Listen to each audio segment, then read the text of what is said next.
তাপমাত্রা খুব কম ছিল। ঠান্ডায় কাঁপতে কাঁপতে মেয়েটি কাপড় খুলে নদীর পানিতে নামলো। পানি স্পর্শ করার সাথে সাথেই তার গা শিউরে উঠল। তাই দ্রুত ফিরে এসে সে নতুন একটি পরিকল্পনা করলো। একটি গাছের ডাল পানিতে ভাসিয়ে দিল, যেন নিজের শরীরকে ঠান্ডা থেকে কিছুটা রক্ষা করতে পারে। তারপর আবার হ্রদের দিকে ছুটলো। এবার সে অনেক বেশি আত্মবিশ্বাস নিয়ে কেন্দ্রে পৌঁছাল এবং পানিতে নেমে একেবারে নিচে চলে গেল।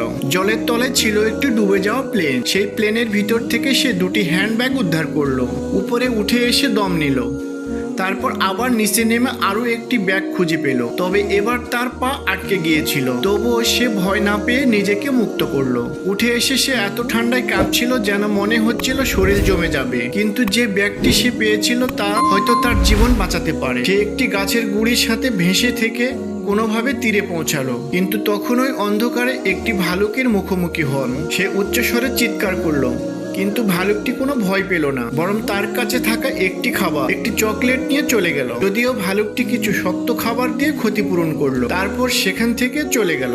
ভালুক চলে যাওয়ার পর মেয়েটি হাঁপাতে হাঁপাতে উঠলো। ব্যাগ খুলে দেখে ভিজে যাওয়া ল্যাপটপ, চার্জার এবং কয়েক মিলিয়ন টাকার একটি চেকটি দেখে সে আবেগপ্রবল হয়ে পড়লো। তারপর সে শুকনো ডালপালা কুড়িয়ে আগুন জ্বালাল। আগুনের তাপে কিছুটা উষ্ণতা পেয়ে টিকে থাকার জন্য খাবার দরকার ছিল। সে চকলেটের প্যাকেটটি কুড়িয়ে খেলো। যদিও কিছু নষ্ট ছিল, কিন্তু স্বাদে ছিল অনেক মিষ্টি। তারপর মাছ ধরার চেষ্টা করলো, কিন্তু খালি হাতে ব্যর্থ হলো। তীরে ফিরে এসে সে তুলা ও সুতো খুঁজে পেল এবং নিজের কানের দুল খুলে একটি মাছ ধরার নখ তৈরি করলো। সে জল থেকে মাছ ধরলো। এক বোকা মাছ টোপ গিলল, কিন্তু মাছটি ছুটে গেল।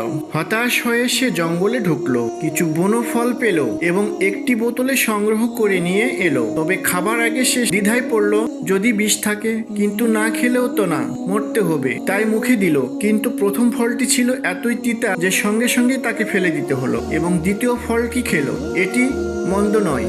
সে খেয়ে তৃপ্তি পেল। পেট ভরে সে ঘুমিয়ে পড়লো। ঘুমের ভিতরে স্বপ্ন দেখলো একটি সেন্টিপিড তাকে ধ্বংস করছে। হঠাৎ জেগে উঠে সে দ্রুত ফল সংগ্রহে ছুটে গেল, যেন সেই স্বপ্নটি সত্যি না হয়। তখন হঠাৎ বৃষ্টি নামলো। সে একটি গাছের নিচে আশ্রয় নিল।